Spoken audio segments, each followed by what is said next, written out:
하나님 말씀은 구약성경 이사야서 17장 1절에서 3절까지입니다. 우리 같이 한 목소리로 함께 읽겠습니다. 다메섹에 관한 경고라. 보라, 다메섹이 장차 성읍을 이루지 못하고 무너진 무더기가 될 것이라. 아로엘의 성읍들이 버림을 당하리니 양무리를 치는 곳이 되어 양이 눕되 놀라게 할 자가 없을 것이며, 에브라임의 요새와 다메섹 나라와 아람의 남은 자가 멸절하여 이스라엘 자손의 영광같이 되리라. 만군의 여호와의 말씀이니라. 아멘.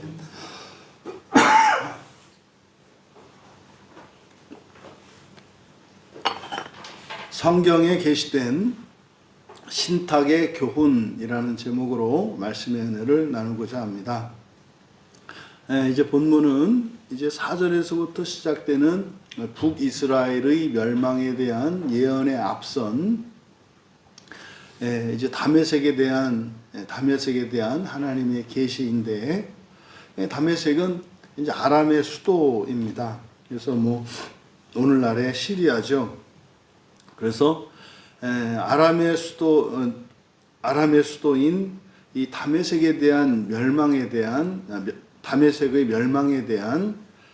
그 하나님의 계시가 선포되고 있는데, 아람이라고 하지 않고 다메섹 그 수도의 이름을 거론한 것은, 그래서 이제 아람 자체에 대한 멸망에 대한 예언입니다마는, 그 특별히 또 이 다메섹이라고 하는 도시를 거론함으로써 이것은 하나님께서 이 창조 세계를 이끌어 가시는데 중요한 하나님의 신탁의 그 의미를 가르쳐 주고자 하는 것으로 보여집니다. 마찬가지로 1절에 경고라고 번역된 마샤, 이거는 이제 일반 계시를 의미한다. 그래서 이 마샤를 사용할 때는 이스라엘의 하나님의 선지자를 통해서 이방 나라들에 대한 그 계시를 주실 때 이 마샤를 사용하고, 또 언약의 백성인 이스라엘이 아닌 다른 민족들을 통해서 이렇게 하나님께서 전하여 주시는 계시를 나타낼 때도 마샤라는 말을 쓴다. 그래서 이것을 이제 우리들이 오늘날 사용하는 계시와 관련된 우리들이 사용하는 용어로는 일반 계시로 이해하면 된다라고 말씀을 드렸습니다. 그래서 다메섹에 관한 경고라고 되어 있는데 계시죠.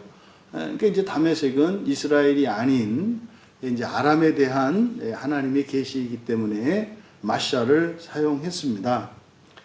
앞서 말씀드린 것처럼 이 다메섹이라고 하는 도시가 이제 완전히 폐허가 될 것이라는 겁니다. 그런데 이 다메섹이라고 하는 이 도시는 사실 굉장히 역사도 오래되었고, 메소포타미아와 그 애굽, 이집트죠.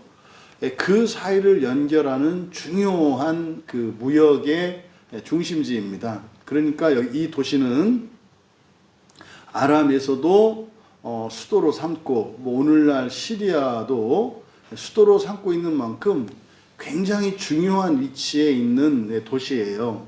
그래서 이 다메섹이라고 하는 이 도시가 의미하는 것은 사실은 이제 경제적으로나 또 그 성이 가지고 있는 이제 방어력, 갖추고 있는 이런 것들이 거의 여리고성에 버금가는, 근데 여리고성 같은 경우는 사실은 어떤 이렇게 요새로서의 기능만 가지고 있지, 여기에 있는 소개되고 있는 다메섹과 같이 그렇게 이제 경제와 무역에 있어서 중심지가 되지는 못하거든요. 그러니까 이 다메섹을 통해서 사실 이거는 이 세상에 있는 이렇게 굉장히 부유하고 막강한 힘을 가지고 있는 세력, 그런 것을 이제 의미합니다. 그래서 이중적인 의미를 나타내고 있는 거예요. 그래서 이 다메섹이 바로 아람의 수도이기 때문에 아람의 멸망에 대한 예언이기도 하고, 또 하나는 꼭 특별히 그 아람 나라만 이야기하는 게 아니라 세속적으로 강하고 번영하고 있는 뭐 개인 또는 나라 또는 시대 그런 것들에 대한 의미, 그래서 이런 이중적인 의미를 가지고 있다. 그래서 결론적으로는 여호와의 심판이 얼마나 두려운 것인지 그리고 엄정한 것임을 보여줍니다. 그래서 사실은 다른 생각을 하는 것은 어리석다는 거죠. 그러면 1절에서 장차 성읍을 이루지 못할 것이다. 무너진 무더기가 될 것이다. 이거는 그렇게 화려하고 번영하는 도시가 이제 완전히 폐허가 될 것에 대한 예언입니다. 그리고 이어 2절에 아로엘은 여기서 아로엘의 성읍들이 버림을 당하리니, 그래서 여기 소개되고 있는 이제 아로엘은 요단 동편에 있는 도시로 좀 이제 아래쪽이죠. 그래서 여기는 이제 모압과 경계에 있는, 모압과 이제 암몬이 있고, 요단강을 기준으로 해서 오른쪽에 맨 위에서부터 암몬, 모압 이렇게 되거든요. 그 다음에 에돔 이런 순서로 되어 있거든요. 그래서 모압과 암몬의 그 경계에 있는 도시가 이제 아로엘입니다. 그러니까 이제 아마도 이것은 뭐 미루어 짐작컨대 여기에 이제 소개되는 걸 보니까 여기는 군사적으로 굉장히 중요한 요충지이고 굉장히 굳건한 성으로 보여집니다. 그런데 그 아로엘의 성읍들이 버림을 당할 것이다. 그러니까 이것은 이제 국경의 최후의 이제 보루가 무너지는 걸 말하는 거죠. 뭐 우리나라로 얘기하면 뭐 이제 우리나라 이제 뭐 해역도 있고 또 위쪽으로 북한과 대치하고 있는 뭐 38선도 있고 있지 않습니까? 그게 이제 허물어진다는 거죠. 이거 그러니까 허물어진다는 것은 확장의 개념이 아니라 멸망당할 것에 대한 예언인 거예요. 그래서 아로엘의 성읍들이 버림당한다 그럽니다. 버림당한다. 왜 멸망당한다? 뭐 이렇게 하지 않고 버림당한다 이렇게 수동태로 썼을까? 이것은 사실상 폐허되는 것이 이제 도시에 있는 건물들, 기반 시설들이 무너지는 것도 이제 폐허가 되는 한 조건이고, 그리고 실질적인 조건, 이 두 번째에서 얘기하는 아로엘의 성읍들이 버림당한다. 버림당한다는 것은 아자부 떠나다라고 하는 이 동사의 수동태형이거든요. 니팔형이니까. 그러니까 사람들이 떠난다는 뜻이에요. 사람들이. 그러니까 그 도시가 폐허가 될 것이고, 그런데 거기에 사람이 있으면 어떻게 되겠습니까? 재건이 되잖아요. 그러니까 여기서 버림을 당할 것이다 라고 하는 이 말은 이제 사람들의 거처로 쓰이지 않을 것이라는 예언인 겁니다. 그 다음에 세 번째로, 이제 폐허의 세 번째 측면이 양 무리를 치는 곳이 되어 양이 눕되 놀라게 할 자가 없을 것이다. 그러니까 여기는 그냥 동물들의 처소, 동물들의 목초지가 될 것이고, 놀라게 하는 자가, 놀라게 할 자가 없다라고 하는 것은 뭡니까? 일절 사람의 거처로 사용되지 않는 걸 말합니다. 그래서 어느 도시나 지역의 폐허라고 하는 것은 그 도시에 있는 이런 건축물들이나 기반 시설들이 무너지는 것, 이게 첫째고, 두 번째로는 사람이 떠나는 겁니다. 사람이 떠나는 거고, 세 번째로는 이제 사람 대신 동물들이 거하는 곳, 이것이 완전한 폐허의 상태인 거예요. 실제로 창조세계 자체가 사람을 중심으로 이루어진 것이기 때문에 사람이 살지 않는 곳은 거기가 이제 폐허입니다. 이어서 이제 3절에서 이제 에브라임의 요새와 다메섹 나라와 아람의 남은 자가 멸절하여 이스라엘 자손의 영광같이 될 것이다. 여기서 에브라임의 요새, 우리말 성경으로는 에브라임의 요새라고 얘기를 했습니다만, 이 에브라임이라고 하는 것은 북이스라엘을 의미하는 거거든요. 그래서 이제 번역상에 문제가 있습니다. 그래서 에브라임에서 요새가 사라질 것이며, 그러니까 지금 북이스라엘이 아람의 요새와 같은 역할을 하고 있다는 거예요. 그러니까 북이스라엘이 사실은 이 아람이 멸망당하는 직접적인 이유는 뭡니까? 앞에 7장에서도 예고되었던 것처럼 아람이 북이스라엘과 함께 연합해서 남유다를 침략한다고요. 그러니까 이 아람의 멸망의 직접적인 원인은 유다와 함께 했기 때문이거든요. 그래서 바로 아람과 북이스라엘의 관계가 이게 공동 운명체적인 관계인 것을 나타내요. 그래서 에브라임의 요새 그랬습니다만 에브라임에서 요새가, 그러니까요, 북이스라엘이 아람의 요새와 같은 역할을 하고 있다는 거예요. 그런데 그게 어떻다? 멸망될 거라는 거예요. 없어질 거라는 거예요. 그래서 여기 세 가지, 에브라임의 요새, 다메섹 나라에서 이제 다메섹 나라라고 되어 있는데요. 이제 왕권입니다. 왕권. 다메섹의 왕권. 그리고 아람의 남은 자들 멸절할 것이다. 멸절하다. 샤바트, 쉬다, 안식하다. 우리가 안식으로 이해하고 있는 샤바트의 이것도 니팔령이에요. 그러니까 그친다라는 거예요.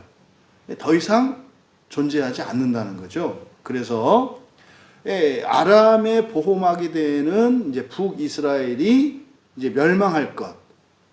그리고 이제 다메섹의 그 아람의 왕권이 사라질 것. 그리고 아람 백성들이 똑같이 여기서 이스라엘 자손의 영광이라고 되어 있습니다만 이스라엘 자손 바로 에브라임이거든요. 그러면 이스라엘 자손은요, 멸망당하는 거거든요. 그러니까 그들의 영광이라고 하는 것은 멸망당한 걸 말해요. 그래서 아람의 백성들도 이스라엘 자손과 같이 똑같이 그렇게 멸망당할 것임을 예언하고 있습니다. 그러니까 결국 여기서 지금 밝히고자 하는 것은 아람은 북이스라엘과 협조하였고 그래서 북이스라엘과 같이 똑같이 멸망을 당하게 될 것이라는 것을 이야기합니다. 그런데 맨 끝에 만군의 여호와의 말씀이니라 해서 말씀이라고 번역이 되어 있는데 이게 바로 신탁, 네움입니다. 네움을 여기에 썼어요. 그래서 여호와의 신탁이다.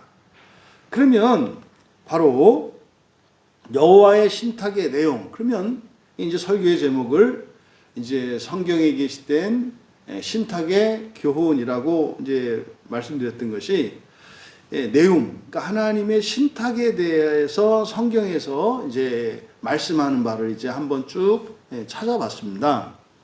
그래서 이 신탁이라고 하는 것은 하나님의 원리예요. 이 세상을 다스리는 원리거든요. 그러니까 이거는 이스라엘 언약 백성은 물론이고 뭐 언약 바깥에 있는 모든 민족들, 모든 시대의 모든 사람에게 적용되는 원리, 중요한 원리인 거예요. 이 신탁이니까. 그래서 이 신탁에 대한 의미를 좀 찾아볼 필요가 있겠다 싶어서 이제 맨 처음 이 신탁이 등장하는 것이 창세기 22장의 16절과 17절에 등장해요. 이게 뭐냐면 이제 아브라함이 이삭을 바치는 사건이에요. 모리아 산에 가가지고 독자를 바치라고 했을 때 번제물로 이제 아브라함이 바치잖아요.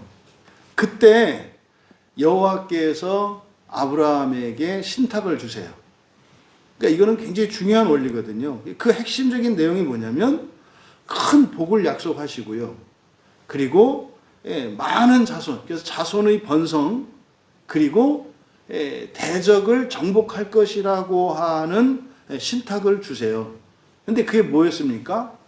아끼지 않고 여호와께 드린 거예요. 자신의 모든 것을 아끼지 않고 순종하여 드린 것. 그럼 여러분 굉장히 중요한 신탁이에요. 이거는요, 하나님께 내가 무엇을 아끼지 않고 하나님 말씀에 순종하여, 그러니까 이거 그냥 뭐 내가 그냥 갖다 들이미는 게 아니에요. 하나님께서 요구하셨을 때 무엇이든지 아낌없이 그냥 하나님께 드렸을 때 거기 약속이 바로 뭐냐면 큰 복이 약속되어 있고요. 그리고 자손이 번성할 것이 약속되어 있고요. 그리고 대적이 있다면 대적을 이길 거라고 하는 승리에 대한 약속이 주어져 있어요. 이건 신탁입니다. 그럼 여러분, 신탁이라고 하는 것은 이제 우리가 생각하는 구원과는 좀 달라요. 이게 사실은 굉장히 현세적인 측면이 강합니다. 이 신탁은. 그러면 이 세상을 살아가는 동안 사람들이 자기가 하나님이라고 믿는 그 대상에게 순종하고 자신의 모든 것을 아낌없이 내어주면 거기는 어떤 일이 있어요? 현세적으로 큰 복이 있고요. 자손이 번성하고요. 그리고 대적과 싸워서 이기는 승리가 약속되어 있어요. 그러니까 종종 그런 얘기 하잖아요. 다른 종교를 가지고 있는 사람이 예를 들어서 예수님을 믿는 기독교인에게 질문을 해요. 나는 이 신을 섬기고 너는 예수를 믿는데 왜 너는 그 모양이냐? 뭐 이런 질문을 한단 말이에요. 이게 이제 가족 간에도 일어날 수 있거든요. 그러면 이제 정확하게 하나의 원인으로 이렇게 규명할 수 있는 간단한 문제는 아닙니다만 지금 아브라함에게 주셨던 이 신탁으로 설명하면 가능한 설명이 뭐예요? 우상을 섬겨요, 그 사람은. 나는 참 하나님을 섬겨요, 기독교인으로서. 근데 나는 순종하지 않아요. 그리고 하나님께 나의 모든 것을 아낌없이 전적으로 의탁하지 않았어요. 근데 저 사람은 뭐 헛된 신을 섬겨요, 귀신을 섬겨요. 근데 그 귀신에게 뭐예요? 순종하고요. 자신의 모든 것을 전적으로 의탁해요. 그랬을 때 현세적으로 누가 더 복을 받고 누구 자손이 더 잘 되고 누가 더 승리한다? 그러니까 이게 중요한 신탁의 교훈이에요. 그러니까 여러분 첫째 부활 꼭 가야 됩니다. 근데 여러분들이 현세에서도 아브라함에게 임한 그 신탁의 복을 누릴 수 있기를 바랍니다. 다음 또 이 신탁이 다음에 나오는 게 이제 민수기 14장이에요. 이제 민수기 14장은 12정탐꾼에 대한 내용이죠. 12정탐꾼이 갔다 와서 이제 보고했을 때 여호수아와 갈렙을 제외한 나머지 10명의 부정적인 정탐 보고, 그리고 여호수아와 갈렙에 대한 믿음의 보고. 그때 이제 그 백성들의 반응은 하나님을 원망하죠. 그때 또 여호와의 신탁이 주어집니다. 그때 주어진 신탁은 뭐냐면요, 여호수아와 갈렙은 가나안 땅에 들어갈 거라는 거예요. 이게 사실 이거는 오늘날 우리들의 이제 계시가 드러났으니까 첫째 부활에 대한 약속이에요. 그 계시는. 그리고 나머지는요, 광야에서 죽을 것이라는 거예요. 광야에서 죽을 거라는 거예요. 그래서 민수기 14장의 이 신탁을 통해서 알 수 있는 것은 뭡니까? 이제 믿음으로, 흔히 말하는 이신칭의죠.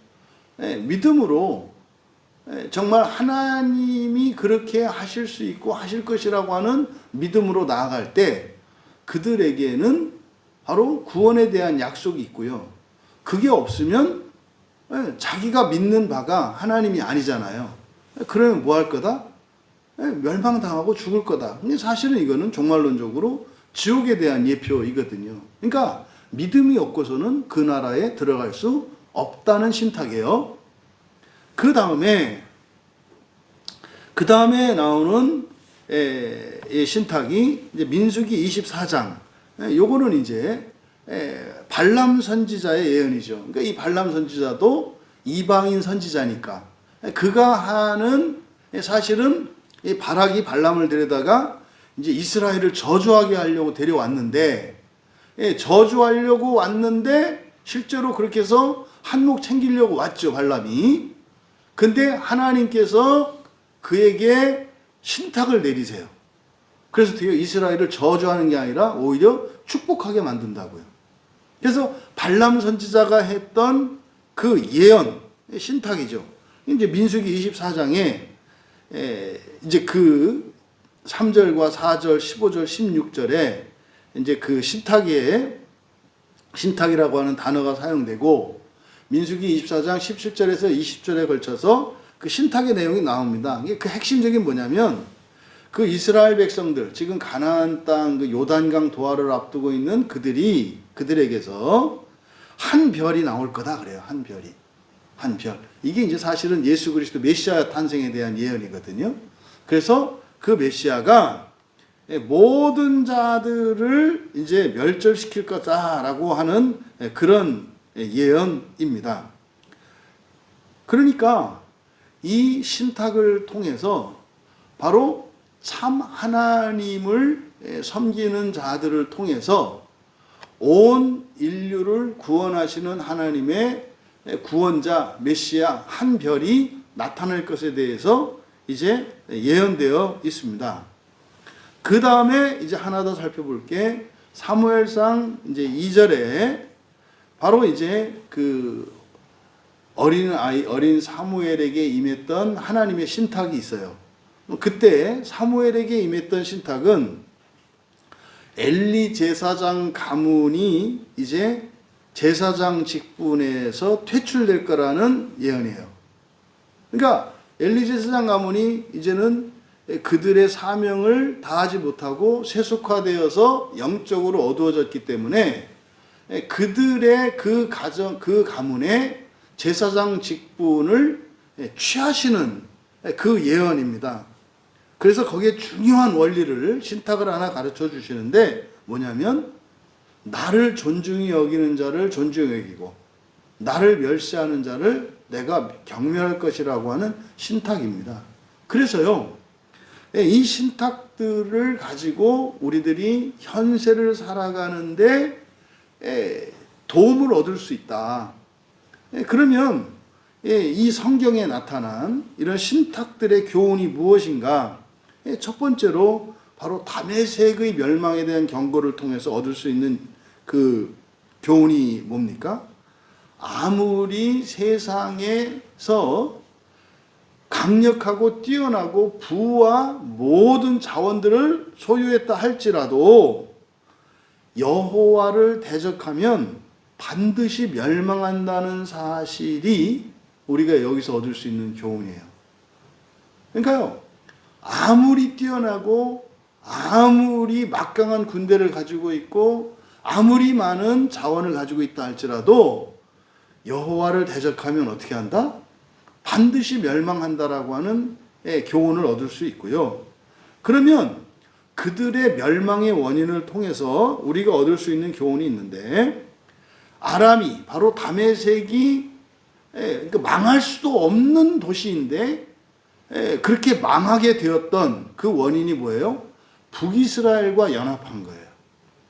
북이스라엘과 연합한 거예요. 그럼 북이스라엘은요, 우상숭배에 빠졌고요. 그러니까 그들의 신앙이 세속화되었고 우상숭배에 빠졌습니다. 그러니까 우리가 성경에 나타난 이 신탁을 통해서 두 번째 얻어야 되는 교훈이 뭐냐면 바로 잘못된 신관을 가진 그 북이스라엘과 연합했기 때문이라는 거예요. 그러니까 현세에서 우리가 멸망당할 수 있는데 우상숭배와 그리고 세속화되어 있는 신앙을 가진 사람들과 함께 할 때 현세에서 당하게 된다는 사실을 우리가 교훈을 얻습니다. 그러니까요, 사실은 어떤 사람들과 함께 하느냐에 따라서 공동 운명체가 된다는 사실이에요. 지금 이 대목에서 이경륜과 삼경륜으로 나가시면 안 돼요. 아직은 이 본문에서는. 그래서 구약에 나타난 신탁의 교훈이기 때문에. 그 다음 세 번째로는 결국 여기서 전체적으로 얻을 수 있는 교훈이 뭡니까? 개인이 되었던 도시가 되었던 민족이 되었던 나라가 되었던 흥망성쇠는 사실은 무엇에 의해 결정된다? 신앙에 의해서 결정된다. 신앙에 의해서 결정된다. 그래서 바른 신앙은 영광과 번영과 복의 원인이 되고 토대가 됩니다. 그런데 잘못된 신앙은 멸망의 원인이 된다는 거예요. 여러분, 산업화 이후에 세계의 나라들이 이렇게 멸망하고 신흥 국가로 떠오르고 하는 그 대표적인 나라가 우리 한국이죠. 한국이라고 하는 나라는 사실 한 50년 전에는 뭐 전 세계에서 뭐 뒤지지 않을 정도로 가난한 나라였거든요. 예, 그 전쟁, 6.25 전쟁 이후의 폐허와 정말 자본도 없고 자원도 없는, 예, 땅은 좁고 뭐 이런 정말 그래서 가난할 수밖에 없는 그런 나라였거든요. 근데 그런 나라가 이만큼 부강하게 된 거 무엇 때문이다? 예, 바른 신앙 때문이라는 거예요. 그러니까 종종 제가 말씀을 드립니다만, 예, 인류 역사에 기록되어 있는 세계 대제국들을 이루었던 나라들, 그 원인이 다 뭐였다? 신앙이에요, 신앙. 바른 신앙입니다. 근데 다메섹과 같이 멸망할 수 없었던 그 제국들이 하루아침에 무너져요. 무엇 때문이다? 신앙의 부패와 타락 때문이다. 이것이 성경에서 우리에게 주시는 신탁의 교훈입니다. 그러니까 이거는요, 예수를 믿고 교회를 다니든 예수를 믿지 않고 교회를 다니지 않든 이거는 실제로 이 신탁을 통해서 얻을 수 있는 유익이 크다는 거죠. 여러분, 다른 종교인들, 예수님을 믿지도 않고 성경을 믿지도 않는 사람들도, 또 그 신탁의 바른 의미도 모르는 사람들도 이 신탁의 원리를 따라서 전적으로 헌신하고 순종함으로써 이 세상에서 복을 누리는데, 그리스도인들은 기본적으로 다 누려야 되는 거 아니겠습니까? 부디 정말 첫째 부활과 모든 인류의 구원을 목표로 삼고 나아가는 우리 광야교회 공동체에 속한 모든 이들은 성경에서 교훈하는 이 신탁의 유익과 그 진리의 유익을 누릴 수 있기를 주님의 이름으로 축원합니다.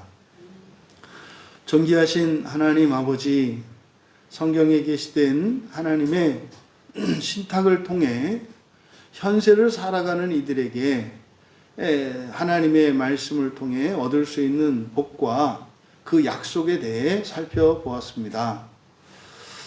정말 바른 신앙을 붙들고 온 세상의 구원을 위하여 살아가기로 결단하고 그렇게 사명감을 가지고 있는 우리 광야교회에 속한 모든 교인들이 그 신탁의 의미를 바로 깨닫고 또한 전적으로 하나님께 우리의 모든 것을 의탁하며 또한 믿음으로 순종하며 살아갈 때 그 신탁에 약속되어진 복들을 누리게 하여 주셔서 그것으로 더욱더 첫째 부활을 위하여 인류 사회에 기여하며 공헌하며 살아갈 수 있는 저희 모두가 되게 하옵소서. 감사하며 예수님의 이름으로 기도하옵나이다.